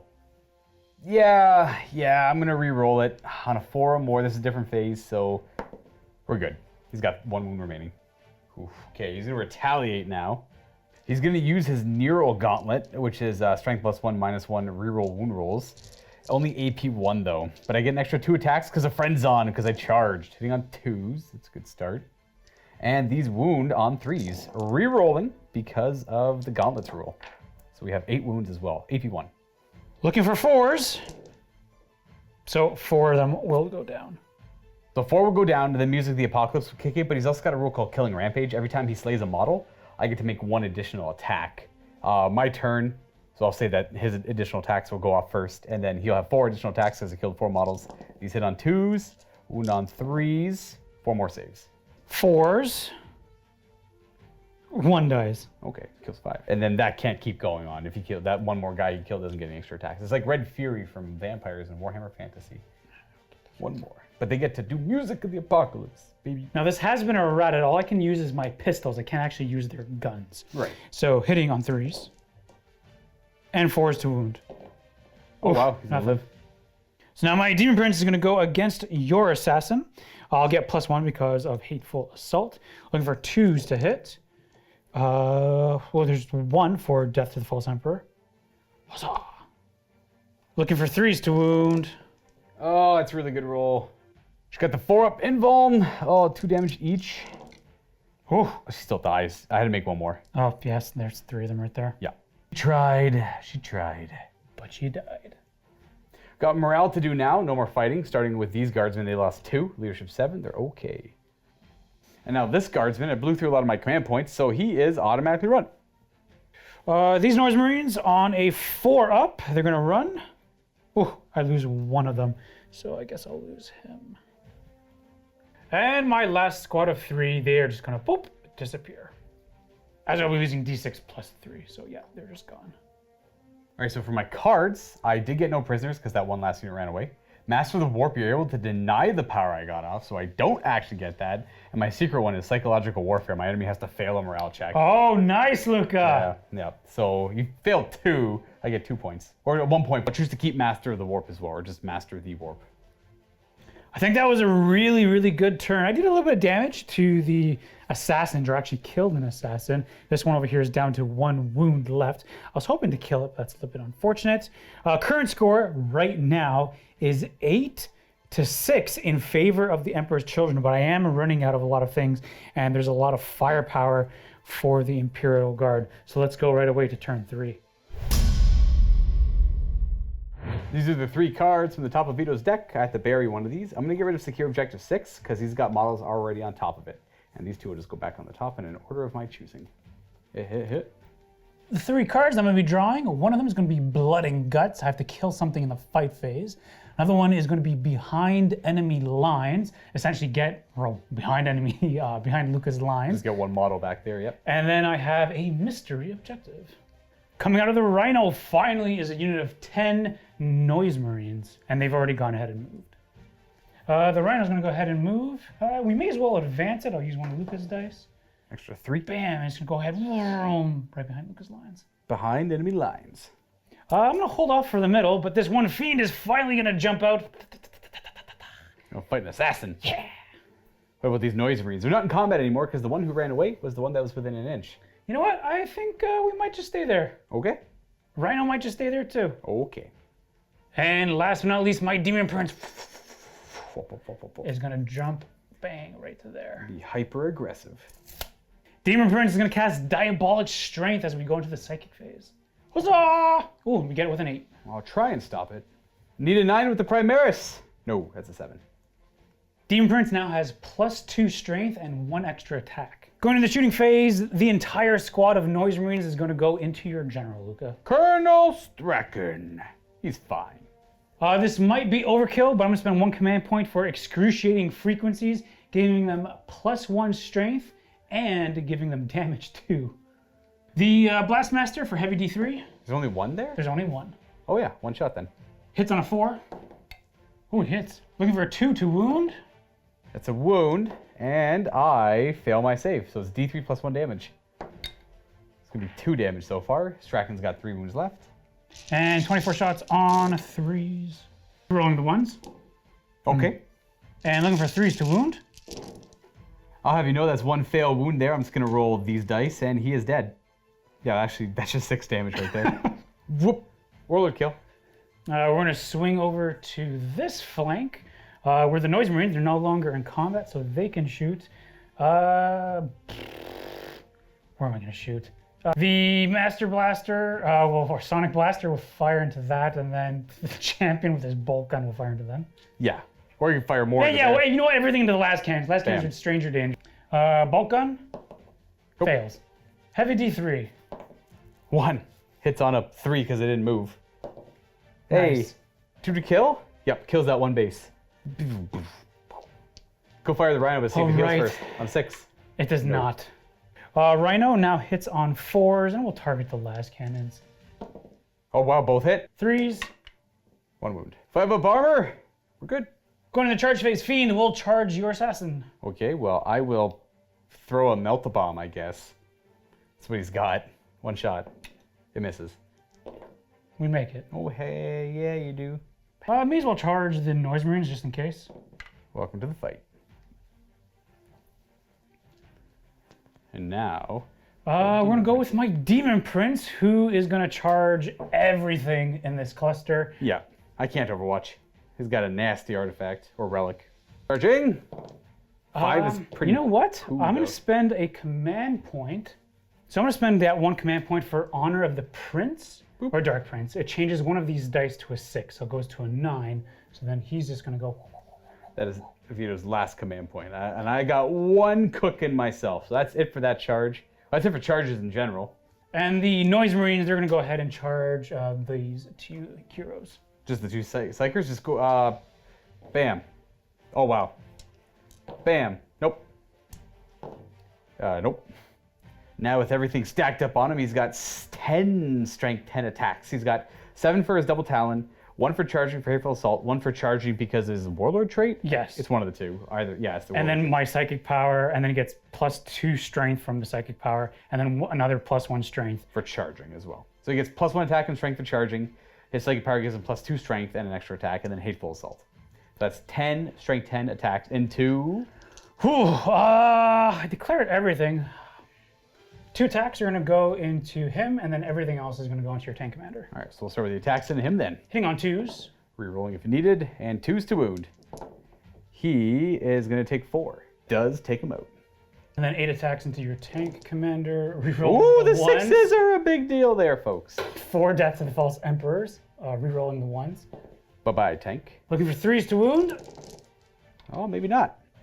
Only 6 wounds, 5 up save. He's still alive. He's got 2 wounds left. That's 10 damage. He's got 12. Pretty big hit, though. You know, definitely nothing to scoff at. And then we get to go with the Fiend and the Emperor's Children. Noise Marines that charge on the other side, which is over here. The Fiends are going to be hitting on 3s. Looking for 4s to wound. 1. Dancing lightning reflexes. We're good. And then my Barbed Tail on a 3. Ooh, looking for a 4 to wound. Oh, that's unfortunate. Yeah, then we get the Noise Marines. So the Noise Marines on 3s. 1 for Death of the False Emperor. No, all right. 4s to wound. Jeez. Save. That kills him. Ah! That's it. So he's got Bio Meltdown, though. When he dies, he has D3 more wounds to everything within 6 of them. So the Noise Marines, oh, 1's going to die. The Fiend takes 1, and then the Rhino also takes 1. There's just 1 on everything. All right. So die, die, die, wound, wound. I'll kill my Starter Champion, and then he'll fire his bolt gun into... We'll fire into the last cannons. And we have 2 hits. And 1 wound. Save. We are not good. Bring you down to 1. Womp womp. Could have been huge. Could have killed them off. Killed off the Rhino. Forced the Rhino to explode and then killed off the Fiend. So when he died, he would have killed everything with him. That is, of course, if the Rhino exploded. That is the Biochemical Meltdown. If you're curious, the Evansor Assassins are so loaded up with stims, when they die, they actually explode into... I don't even want to know. Back over here, I get to retaliate. Tank Commander misses, and the Sentinel misses. And that was that. For morale, I don't owe you any. Actually, I do. I lost 1 guy over here. Could run. Does not run. They didn't lose any. Wait, oh, they lost 2. I think I rolled last turn, actually, and they're fine. Yeah, they lost from last turn. That is it, because they lost 1. Yes. Leadership 7. Can't possibly fail. Yeah. All right. For scoring. So we definitely got Blood and Guts. Killed the Evisaur. You got that with your Rhino. And did you get this one? I did. It's gonna be for the Dark Gods. Oh yeah, that's right. If you just kill something, it's pretty much the same thing as Blood and Guts. That's 3 more victory points for Vito. The Emperor's Children are consistent. Now, Vito was very close to getting Blood and Guts worth D3 victory points. He killed my Primera Psyker, and he killed the Evisaur. Now, if he killed the Tank Commander, that would have been bad news bears for me, because that could have been an extra 2 victory points for him there, potentially. We have Kingslayer. These are off the top of my deck. Kingslayer, Chain of Command, which is the middle one. I have to issue 3 to 5 different orders. I can't do that one anymore. And behind enemy lines. I think the one I'm going to bury at the bottom of Luka's deck is going to be Kingslayer. Fair. Now the objectives I'm going to attempt this turn: Master the Warp still, harder losing my Primera Psyker, Assassinate, and 1 hidden objective. We are going to fall back from combat with this Tank Commander. We're going to end up about here. My Primera Psyker is going to move behind the bushes over here. And then this Scout Sentinel is going to move forward, but at the same time falling back from combat. Well, you better believe that these Catachan Guard are not going to just stay back and shoot guns. They're going to move forward, shoot guns, and charge. Now they have Gusto? Yeah, well, they kind of did a little bit last turn. We gotta go back a little bit. I don't have a whole lot left to move, so we're going to go right onto the Psychic phase with my Astropath, casting Night Shroud. This goes off on a 6. Oh, man, I'm not getting Master of the Warp at all. Sentinel is just going to go boop, Las Cannon into the Prince on a 4. Oh, it actually hits. It then fails to wound.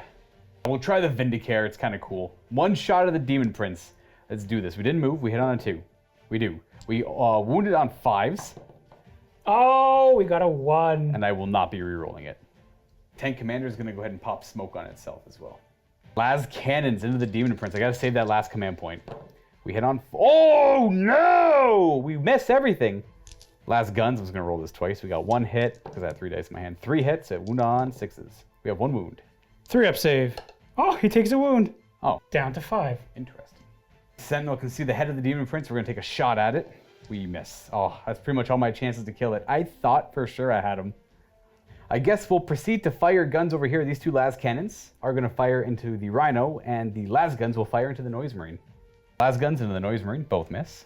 The Las Cannons into the Rhino will also both miss. We're going to do the Auto Cannons into the Rhino, and you know what? No, we're going to do the Auto Cannons into the Fiend, and the Las Guns into the Noise Marine. I changed my mind again. Las Guns and Auto Cannons into the Fiend. So Las Guns first. 2 hit, wounding on 5s because he's only T4. We got 1 wound. 5-up invul. 1 damage. Down to 2. And we got the Auto Cannons on 4s, average hits. 3 to wound. 3 wounds. 5-up invul! Oh, 2 go through. That does kill the Fiend. Now all the Catachan infantry are going to fire into the Noise Marine. 4s to hit. 5s to wound. Not bad. 3. 3-up saves. Oh, he does go down. He does die, but that makes Music of the Apocalypse. We'll go ahead and do varied frequency, and we'll put it into the Las Cannons. Assault D6 for 3 on 3s. All of them. 3s to wound. 2. 6 ups. Oh, he dies, and the wound transfer is over.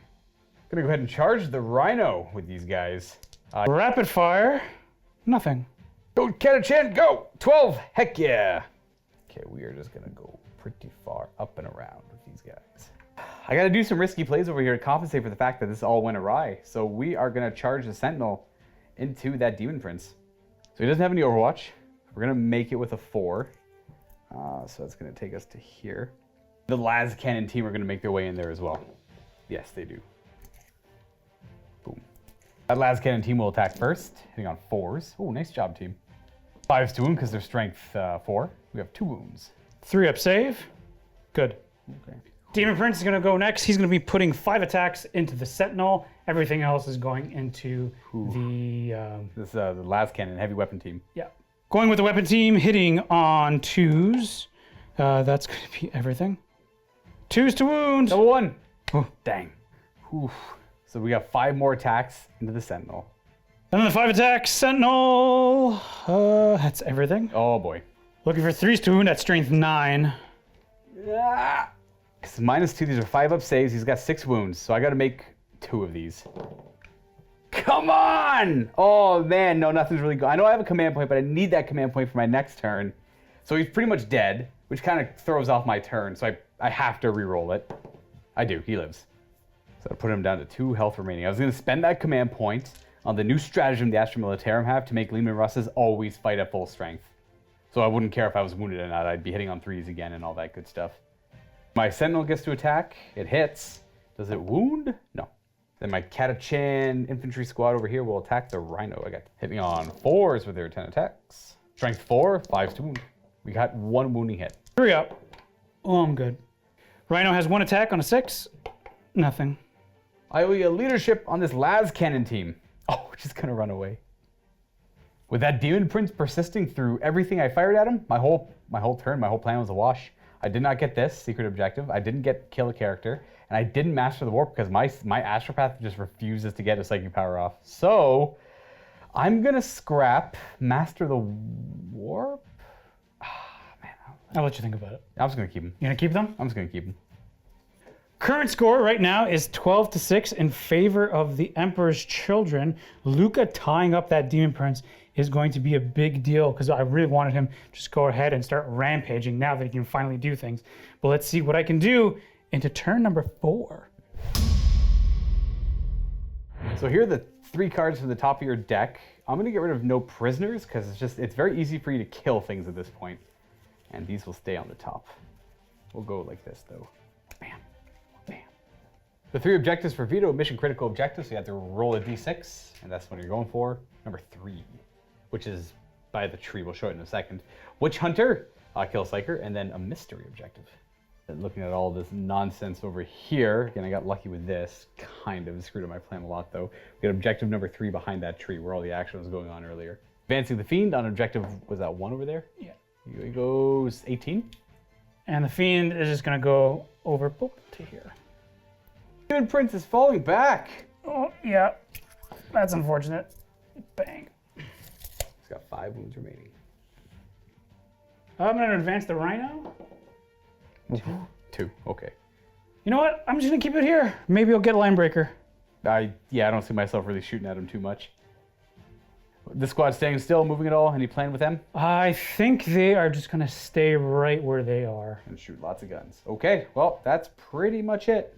Demon Prince, what, strength? Smite? I suppose I can just go for a smite. This is gonna be closer. Oh, that's right, that guy there, yep. That's a fail. Oh, he fails anyways. This Rhino that didn't really advance, ignore the roll on the 2. He decided to stay still. He's gonna fire his bolter into my Sentinel. Yeah, rapid firing, hitting on 3s. 5s to wound. No. The Noise Marines, the Blast Master, is gonna fire heavy D3 into your tank commander. Everything else is gonna fire into those heavy weapon teams. Bye-bye. Well, maybe bye-bye. Heavy D3 for the Blast Master. Come on, buddy. 2 shots. Hitting on 3s. Oh, -1 actually, correct? Because that popped smoke. So on 4s. Oh, Ooh. they both hit though, that's good. 4s to wound. Getting Oh, 1. 1's good enough. Does he go down? No. Oh, Luka. I am gonna save. Hitting on 3s. No rerolls. 3s to wound. Poor guys. 11 wounds. I got 5 up save, which I'll save a ridiculous amount. I lose 2 bases. I'm gonna pop you because you don't fit, and we'll pop you. That was with the bolt gun fired as well. And that's it. Do they want to charge? I don't think so, no. I do owe Vito a leadership check because no charging, no fighting. And I roll a 1. I'm good. Not getting Witch Hunter, not getting mission critical objective. Falling a little shy on that one. And Kingslayer. Oh, you get that automatically. D3. Oh, that's not good. I think I'm just gonna get rid of Witch Hunter. Discarding that objective, leaving you with just controlling mission critical 3. Bam. Things are incredibly dire for the Astra Militarum. Just not getting the points. They're just not coming up. That was a really rough last turn. This turn I have here has to be out freaking standing to get me back in this game. We're going on to the bottom of turn 4 now. There's still potential 5, 6, 7. We'll see. But I guess we should resolve this fight over here with the Rhino. You get your 1 attack and I get some attacks. Nothing. And attacks with Magard, I'm not going to bother piling in at all. I got 5 hits and 3 wounds, actually. 3s. Oh, that's the last 2 wounds. Does he blow? What? No. So they're just going to move up, consolidate. Where's the nearest enemy? I guess it's this way, actually. These are the 3 cards from the top of my deck. Vito wants to get rid of Supremacy. I was kind of a fool and kept these. Well, I didn't expect you to fall back, but it was the right play. Evidently, because you failed the smite. This one I'm going to go for. Secret objective again. Okay, these guys, they move 8. We're coming for this Demon Prince. Both of them. Then the Astropath's going to stay still, and we're going to advance the Ministorm Priest, an extra 6. He's going to go if you could just put him a little. That's good enough right there for now. We're going to have another one of these walk on over and just combine fire into this Demon Prince, and they're all going to try and be heroes. These Catachan guard are moving forward, though they're not going to get any shots this turn. I guess they can shoot at a Fiend. I was thinking about being cheeky with him and smiting. If I moved him in a certain way, I wouldn't be able to see the Noise Marines or the Rhino, and he'd be the closest visible. But he's got a bad smite, and I don't want to risk that. So we're going to go with Night Shroud and try and get the victory point. We got it with a 7. Try to stop that with the Demon Prince! Please no. Oh, you did just enough too. Okay, there's not denied again. The shooting phase, the tank commander is going to order himself to reroll hit rolls of 1. And then we're going to start this off with the potential heroes. Now, they all moved, so they hit on 5s, but they all have las cannons. This guy here first, 5 to hit. Oh, he misses. Next guy, 5 to hit. Oh, he misses. Last guy. Oh, no! That's right. That's probably game. There's no real point going on. That was my last gamble. This guy, because he doesn't get overwatched, is the biggest deal. I have no way to shoot him now. He can come in, kill my tank commander. I kept the same cards. The hidden card, I guess I'll show you. I was, I guess, a little too ambitious last turn. I figured I would go get 2 points for killing your. I'd kill your Demon Prince Warlord, kill a Psyker, kill a character, and at the same time, I would maybe get a Psychic Power off with one of my 2 guys. But that turn 3 lost me the game, and I just can't recover from that. So I will throw in the towel there. The score is already overwhelmingly in the Emperor's Children's favor. If I was able to pull off maybe this Hail Mary kill, get those 2 points plus 1 for Warlord kill, and then have him roll well enough to hit the Noise Marines here, play out the next few turns very slowly, there could have been like a tie, maybe. Just because Vito got so many points, he pretty much got like 4 points, 4 points, 4 points. The cards were perfect for him. I couldn't really keep up. Yeah. Luka, thank you so much. Yeah. We'll go to the post game, discuss a little bit more in detail. Hopefully you guys enjoyed that, though. Stick around for more. Thanks so much for watching. After our post-game discussion, don't forget to check out the next battle report between Luka and Josh in the MiniWarGaming Vault. They will be playing the Orcs versus the Death Corps of Krieg. If you're not a Vault member, you can still click the link below to get a free 7-day trial. Vault members are what drive MiniWarGaming, so consider joining to support us in making even more miniature wargaming videos for you. Hey there everyone, welcome to the post-game discussion between Vito and myself. There's going to be spoilers. Yes. Yeah, like a lot. That was a long game too. Oh, wow. Yeah, that was a long game. It may have only gone 3 turns. No, I went to turn. Oh, I went to bottom of 4. Yeah, bottom of 4. Yeah, we did bottom of 4. I could have kept going, but I think it would have been pointless. The score at the end, all 14 to 6. Yes, that is for the Emperor's Children as well. Yeah. I'll be honest, it didn't like. I don't know about your perspective, but from mine, I'm like, okay, well, he's doing that thing where he goes to the like. You were smart. You chose. My deck had no objectives in it. It was just kill stuff. Oh, okay. Because I went for a parking lot kind of build, right? I'm like, well, that makes sense. You don't want to go over the board or all over the board. That makes sense. So I got rid of all my secure objectives, all my defend objectives. I kept the secure ones like Supremacy and get infantry on objectives because those ones are worth D3. I gotta start doing a house rule. I keep forgetting to mention at the beginning of the video. I'm not gonna play with the D3 anymore. I'm just gonna make it average every time because it drives me nuts. The D3 is like so wonky. I don't like it. Like Kingslayer being D3, that's gonna be worth 2 points. I guess leave feedback down below how you feel about that, but I don't see anyone really complaining about that. Everything is worth its average. If it's D3, it's 2. If it's D6, it's that one's I guess 3.5 or 4. I don't think anything is worth D6 victory points though, or D6 plus 6. There are some. Oh, it's what's it called? It's domination. No, D3. Domination is D3 plus. Well, I think even blood and guts. I think if you kill like more, it's worth 6. It's D3 plus 3. Oh, right. D3 I think if you do 6, so at that point it'd be 5. I don't think anything is worth D6. Anyways, regardless, I'm gonna start averaging that out. Not that came up in this game. There was like one time at the end when you were already winning, when you got 2 points on Kingslayer instead of the 1 you could have got, or 3 you could have got. With the 2 is the average, so I'm not gonna complain about that either. Score was 14-6 for the Emperor's Children. I thought I was just gonna, okay, he's getting a bunch of points early. I'm just gonna kill him. Kill that over there. Kill that over there. Sure, done. Kill that over there. Kill the sorcerer. Bam, done. Everything was right. I feel like I was just killing everything I needed to kill. But apparently it didn't matter. I felt a little uphill. You just had so much Right, firepower. exactly. And I'm doing, all these little piddly shots You're here not and really- there. yeah. I mean, I'm killing a guardsman here, a guardsman there. But yeah, just looking at the board, I didn't have much left. Like the firepower that you have, the assassins too. Oh my! I was terrified of those assassins. Well, they pretty much carried the assassins usually carry any list I include them in. They're quite good. I find them to be quite powerful, even like well worth it, even at their 95 points. I just couldn't fit the Calexis assassin into this list. I had the other 3. Oh man, it's just that pretty much the Demon Prince carried you, I guess. Like everyone's got an MVP, is obviously your Demon Prince. I think so. I mean, not doing the Overwatch is huge. huge. And then him being the loadout that I took, being able to have 10 attacks at strength 10. Yeah, when it all comes together. Yeah, it's pretty big. And then I rolled, was it I think 4 or 5 Death to the False Emperors? Yeah, that one attack too. Yeah. The fact that my tank commander, that's where the big sway came. That was on turn 3. My first turn, my second turn were great. Vito's third turn, he was able to get the Demon Prince into my line. He tied up my tank commander and 1 sentinel. I'm like, okay, that's not so bad. My tank commander's going to fall back. He'll pop smoke for that turn. He went down to 2 wounds, but the new Greater Good book for the Astra Militarum has a stratagem that makes your Leman Russ always act in its top bracket. So it gets to move 10 inches. It gets to hit on 3s if it's a tank commander. All that good stuff. So it's really hard to keep it down. That's why I banked that 1 command point, because I was going to fall back, pop smoke. The Noise Marines weren't a big threat to my tank because only the Blast Master could really hurt it, and it's -1 to hit him. And if he moves, it's -2 to hit. And then I just figured I had the Las Cannon team there. I had the Vindicare Assassin. I had, I think, 1 Sentinel with a Las Cannon as well, and they just all whiffed. Miss. Vindicare hit, rolled a 1 to wound. And I didn't want to, if I re-rolled into a 6 to wound, I could have put 5 or 6 to wound. I could have killed the Demon Prince off, potentially. But again, I really wanted to bank. At that point, I realized, okay, I'm not killing the Demon Prince this turn. I'm going to try and bank on charging the Sentinel in and the Las Cannon teams just to hold them there for a turn. Right. And unfortunately, what happened is you rolled well enough to kill all of that stuff. I failed 1 save more than I needed to on the Armor Sentinel, and that forced me to use my last reroll to get myself out of there. And that's where like it was like I feel like it was points-wise, it was a massive lead for the Emperor's Children. But I think just like the game flow-wise, I had the lead most of the game.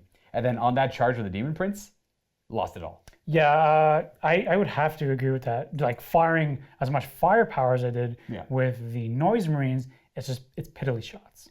Right. Well, even when they're all like they took out the Bulgrin, which is great. Well, that's a lot of the stratagems that give me the +1 strength, so they're strength 5, veterans, 2 damage. That's a lot. Oh yes. But you're putting a lot of eggs into one basket. And it worked. You killed about 4 or 5 of the Bulgrin off. It kind of neutered them. They're a great bodyguard unit for any gun line, because if you do get close to that Demon Prince, well, the Bulgrin will try and beat him down. But they just took so much firepower. And then the Keeper Secrets came in. Exactly. And then finished off another one. And then I had to put a lot of my firepower into killing the Keeper. Actually, I didn't have to put a lot of firepower. Well, you put 90-something shots. That's true, but they weren't shooting anything else. Right. Well, I think the Keeper was a good prevention. Yeah. It's like, here's this big thing that I know can do a lot of damage. Right. Let me just focus almost everything. Right. And then I'll just kind of go in everywhere else. And then it was all my infantry squads, that's right. And then my 1 Las Cannon team rolled, I think it was 15 damage. So they would have they would have pretty much one-shot it on their own go. Yeah. And then the rest of my shots I was able to hammer into other things nearby. I took out the Sorcerer, which was a pretty big deal. I don't quite remember what my tank commander shot at turn 1. Was it the Noise? No, it was the Noise Marines on turn 2. What did I fire at with him? Oh, Havocs, that's right. Yes, the Havocs could have done some serious damage this game if they were around. Right, so the tank commander, I kind of, like I gave him you needed to target them. I gave him the Relic Battle Cannon for 3 damage. That would have been great against maybe if I could have shot at the Demon Prince, or if I could have shot at the Keeper, or if I was, for whatever reason, shooting at a Rhino or the Fiends. But the targets he had to go after, pretty much 1-wound targets, which is fine. I feel like that Relic Battle Cannon is a great bring anyways, especially with the extra AP from Weapons Expert. Unless they change that, making it so you can't use Weapon Expert on Relic artifact weapons. I don't know. Relic weapons. Maybe they will, maybe they won't. I know Knights can't do that. They can't take roller traits that make their Relic Knight weapons better. But Knights have more access to Relic weapons than Leman Russes do, so I don't know. We'll see how that all goes. That, in my opinion, that's where the game changed on Battle Round 3. That's when it went from, not guarantee my game, but it's probably going to be the Astra Militarum victory to like a guaranteed Emperor's Children victory, especially when I whiffed all my shots at killing that Demon Prince. I think a lot of people, too, they rush their Demon Princes. Right. Because, here's this big baddie this really cool model that they want to throw in right away. Yeah. And I think that's what makes them die really quickly. Oh, 100%. So you really have to be patient with a Demon Prince, and then now's my time to pounce. Right. So just be patient. Yeah, well, you had to hide him from the Vindicare. Well, that's the one thing too. Yeah. I had to hide. Yeah.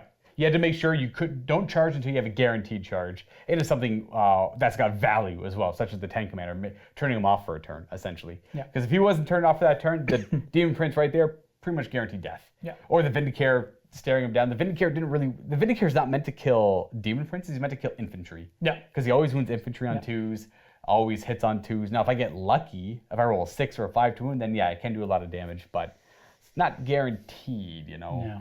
He does have a turbo penetrator round, which works on monsters, but only does D3 mortal wounds. That's not enough. No. But this was actually a pretty good game, I think. Yeah. I was gonna say it was albeit the points were a big difference. It came down to turn 3. I think ideally, I definitely wanted to go first. Oh yeah. Like 100%. It would have been because that way I could have buffed the Bullgrin for them to not die, and I would have had a first turn of shooting, which is whatever. I'm not a huge fan of the first turn shooting. Well, I think that's the nature right now of 40K. Yeah, exactly. Is whoever goes first is almost guaranteed to win the game. It depends on how much firepower you have. And the terrain setup too, right? Terrain, mobility, that kind of stuff. But Like I counter deployed in a way that put a lot of my things out forward. I could have been a lot more reserved with them, but I hate doing that and then being forced to go first, not really being able to do much with them. I was going to rely on the durability of the Bullgrin, and they didn't hold out, and that it is what it is. Yeah. Right. But everyone, thank you so much for watching. We hope that you enjoyed this game. Leave some comments down below what you think, and if you want to see more Emperor Children plays. I know I haven't played them in a while. We're rebasing them right now. Yeah, and I always love Emperor's Children. They're a fantastic army. And if you want to see more of Luka playing more Guard, because Guard are more cool. Guard are always cool, and Luka loves playing the big old meaty boys. I just prefer Catachan in general. Catachan are cool. I feel like all 3 of the regiment rules are good, so can't go wrong with that. Yeah. Everyone, thank you so much, and we'll see you next time. Happy wargaming. Totals.